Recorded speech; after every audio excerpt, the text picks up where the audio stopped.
먼저 초대받은 자들인 유대인들은 잔치에 참석하기를 거부함으로써 하나님의 진노를 샀죠. 그래서 그들은 실제로도 로마 디도에 의해서 AD 70년경에 엄청난 민족적 순환을 당했습니다. 그들은 초대받은 그 혼인잔치에 참석하지 않았을 뿐 아니라 초대하러 간 자들, 곧 하나님의 종들을 죽이기까지 했습니다. 결국 그들의 제약으로 인해 혼인잔치에 참석할 수 있는 특권은 이방인들에게도 주어지게 되었습니다. 그러나 이방인들 모두가 혼인잔치에 들어갈 수 있는 것은 아니었어요. 왜냐하면 다만 예복을 입은 자만이 그 혼인잔치에 들어갈 수가 있었던 거죠. 예복을 입지 않은 자들은 모두 어떻게 되나요? 쫓겨나죠. 이런 과정들을 통해서 천국이 어떻게 형성되어 가는지를 되어가는지 같이 나누도록 하겠습니다. 첫 번째, 천국은 마치 잔치와 같다고 말씀하고 있습니다. 누가복음 13장에는 예수님께서 이스라엘 백성들이 천국에서 제외될 것을 말씀하시면서 이방인들이 하나님 나라의 잔치에 참여하게 될 것을 말씀하신 적이 있습니다. 그리고 요한계시록에도 천국에서 어린 양의 혼인잔치가 베풀어질 것으로 언급되고 있습니다. 그리고 예수는 자신을 잔치의 신랑으로 비유하셨습니다. 그뿐 아니라 성도들은 등불을 들고 신랑을 기다리는 신부에도 비유를 하셨습니다. 이처럼 예수께서 천국의 실상을 혼인잔치에 비유하심으로써 천국이 가장 경사스러운 날의 기쁨과 즐거움으로 가득 찰 것을 보여주고 계십니다. 우리는 지금 천국 잔치에 초대받은 자들입니까? 그리고 이미 그 천국 잔치에 참여해 있으십니까? 네. 대답이 없으신 분은 긴가민가하신 거예요. 그렇다면 우리에게는 잔치의 기쁨과 즐거움이 넘쳐야 마땅한 거죠. 그러나 우리의 현실은 때로는 초상집과 같은 슬픔과 비통으로 가득 찰 때가 있습니다. 이것은 우리가 성도로서 정상적인 삶을 살지 못하고 있음을 드러내주기도 합니다. 성도가 항상 기뻐하며 사는 것은 성도를 향하신 하나님의 뜻입니다. 그래서 바울이 빌립보 교회에게 주 안에서 항상 기뻐하라, 내가 다시 말하노니 기뻐하라고 권면하고 있습니다. 하나님은 우리가 근심과 걱정 그리고 두려움에 매여 살기를 원하지 않으시죠. 우리가 혼인잔치에 참석한 자와 같이 구원의 즐거움과 기쁨과 감사가 넘치는 삶을 살기를 원하시죠. 다윗이 밧세바와 동침한 죄와 또 그녀의 남편인 우리아를 죽인 죄를 회개하면서 시편 51편에 이렇게 고백을 합니다.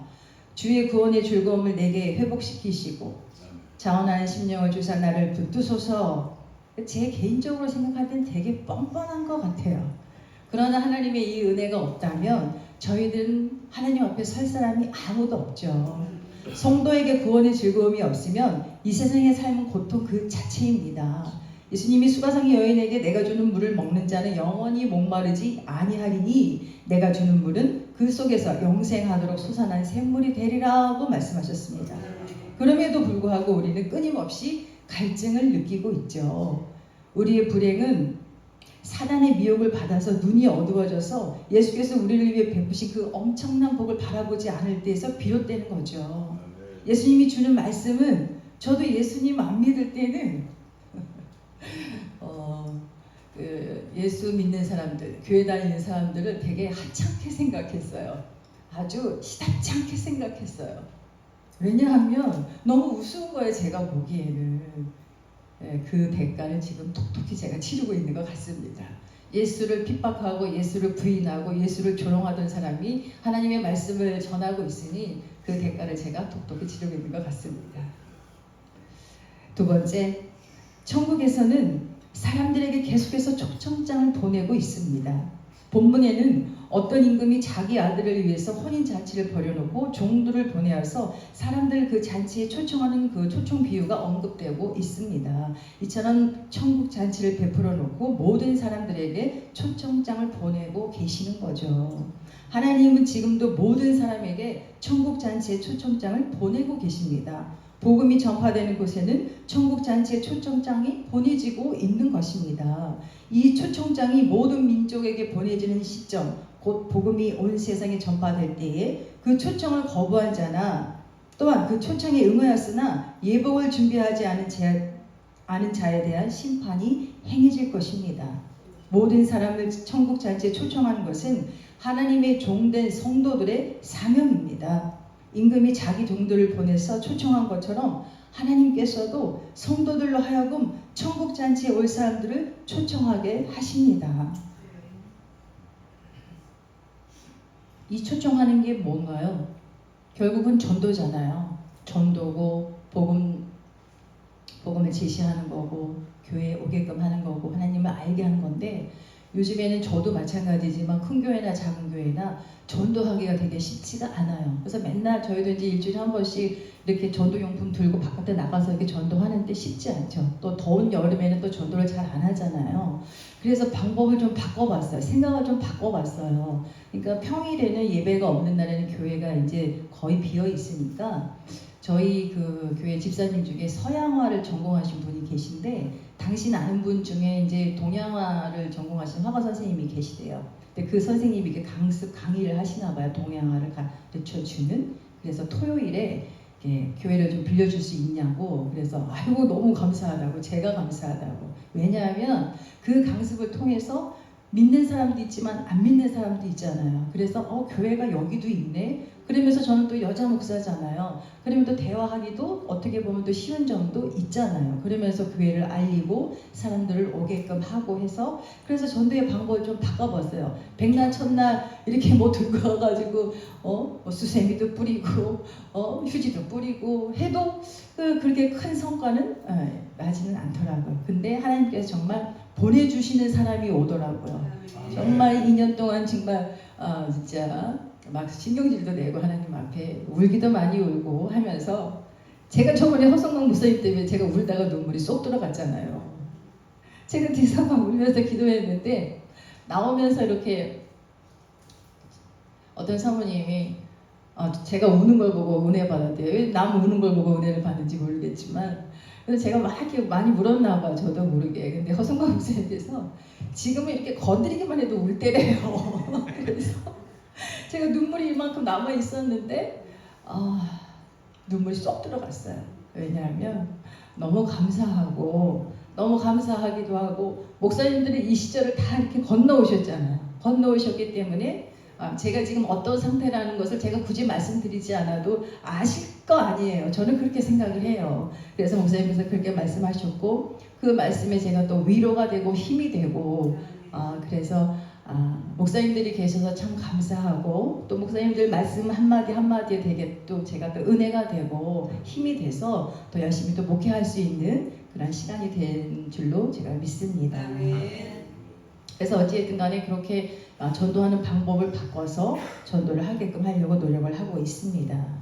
종들이 주인의 명령에 불순종할 수 없듯이 성도들도 하나님의 명령에 불순종해서는 안 되겠죠.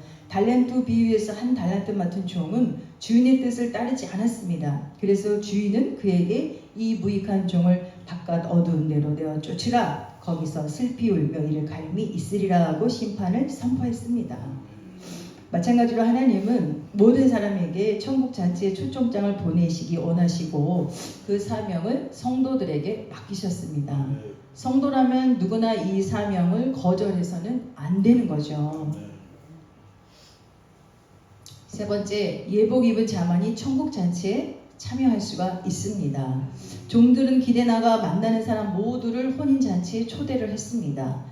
그들의 노력에 의해서 그 잔치는 손님들이 가득 찼습니다. 아주 많이 찼겠죠. 그러나 손님들 중에 특별히 눈에 띄는 사람이 있었습니다. 그는 예복을 입지 않았던 것입니다. 그래서 임금님은 사람들에게 그 수족을 결박하여 바깥 어두운 데 내어 던지라. 거기서 슬피 울며 이리 갈미 있으리라 하고 말했던 것입니다.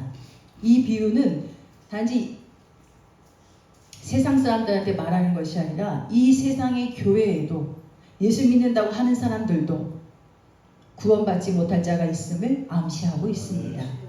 그래서 우리는 마땅히 구원의 이야기를 해야 되고 천국 지옥 이야기를 해야 되는 것입니다. 천국 지옥 이야기를 하면 유치하다고 예전에 누가 그러시더라고요. 저도 그런 얘기를 몇 번 들었어요.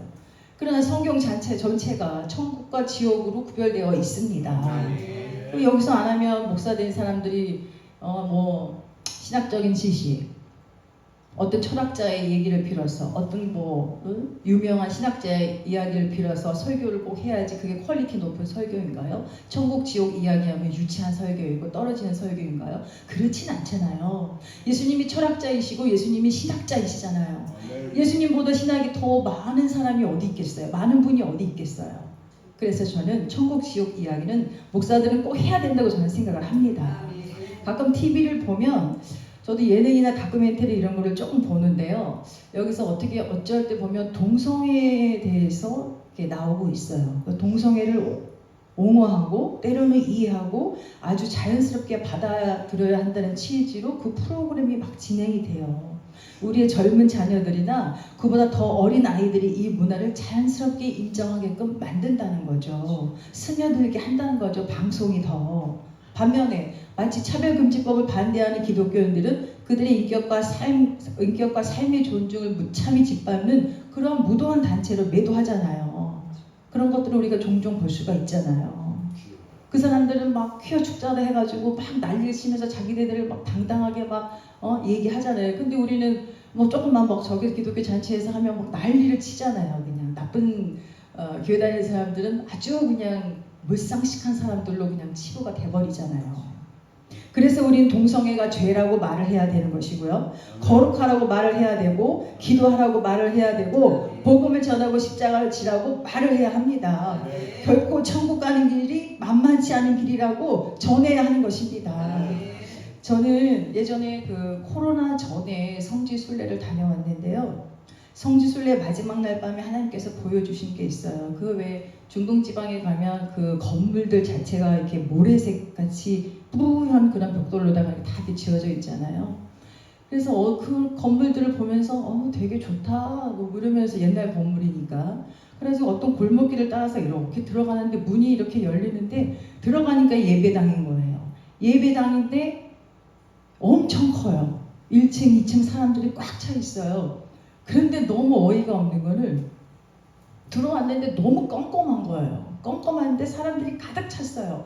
사람들이 가득 찼는데 여기서 더 어이가 없는 거는 이 사람들은 어두운 줄 몰라요.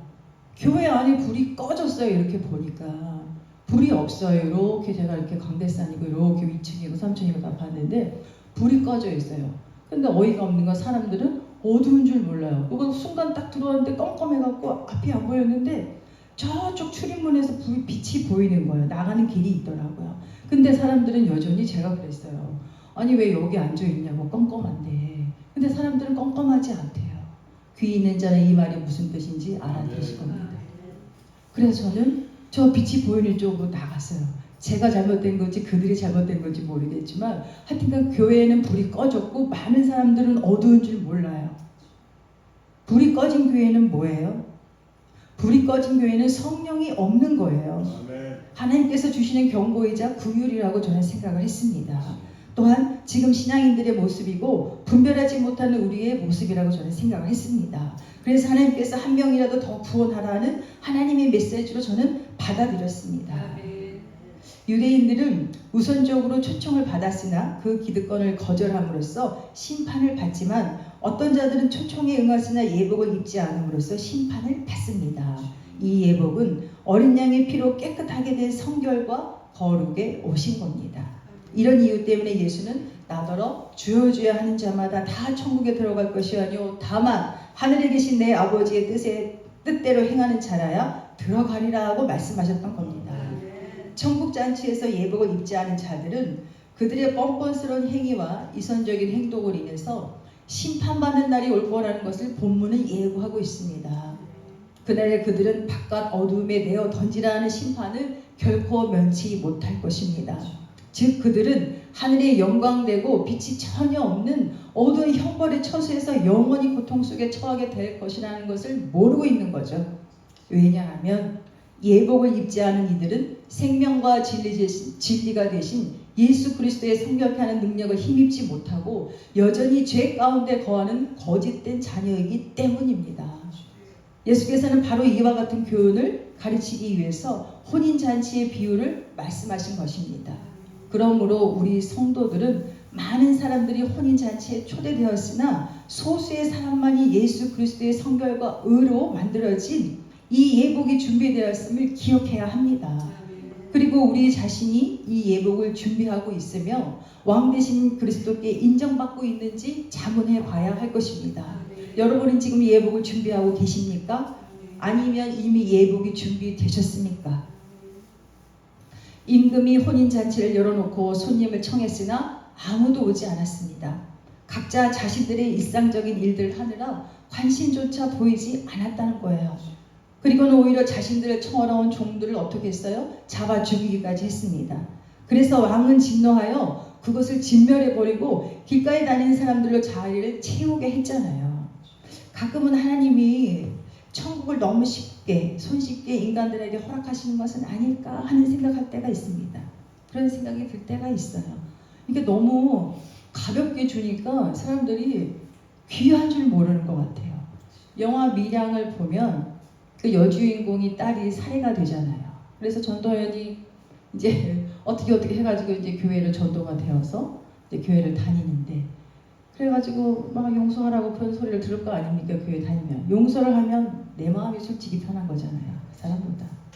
근데 그래서 교도소로 가가지고 그 살인범을 내 딸을 죽인, 내 자식을 죽인 그 살인범을 용서해주겠다는 그 말을 하려고 갔는데 그 사람이 어떻게 해요? 보신 분들은 아시잖아요.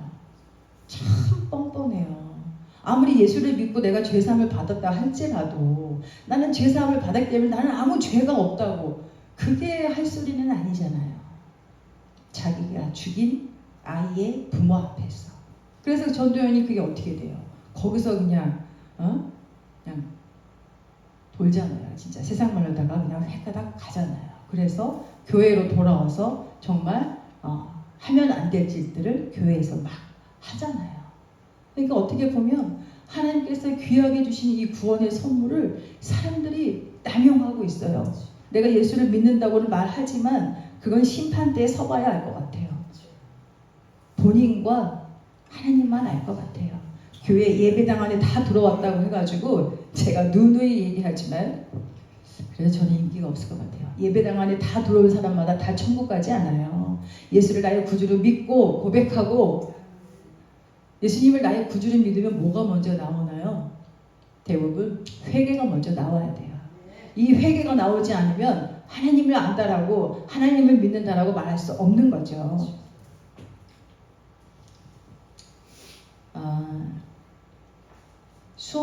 수원시에는 9월달쯤에 그 정조대왕 그 행차 퍼레이드를 해요.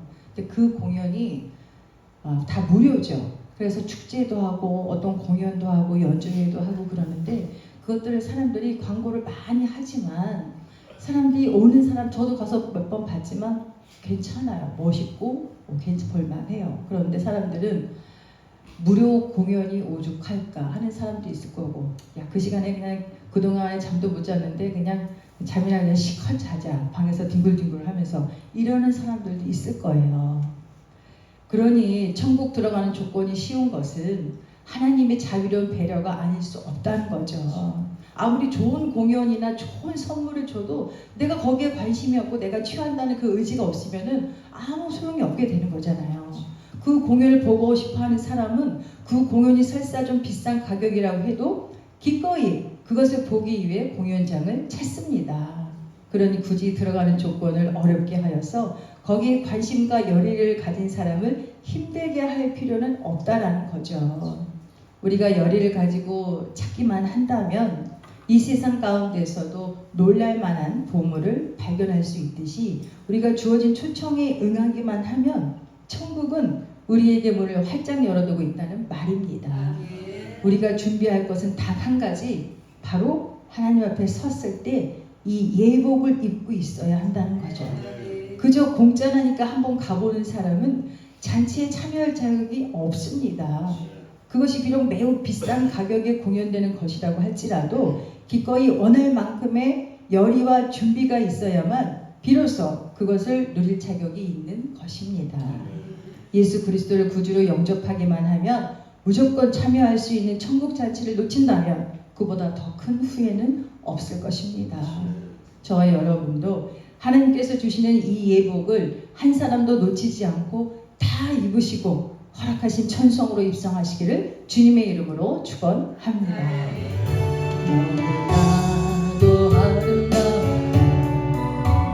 주님 계신 영광의 나라, 너무나도 귀하도다 주님 계신 이곳. 저 영광의 나라 내가 소망하오나 제가 지금 갈 수 없어 주님 계신 근모와 가진 나는 부럽지 않아 내 주님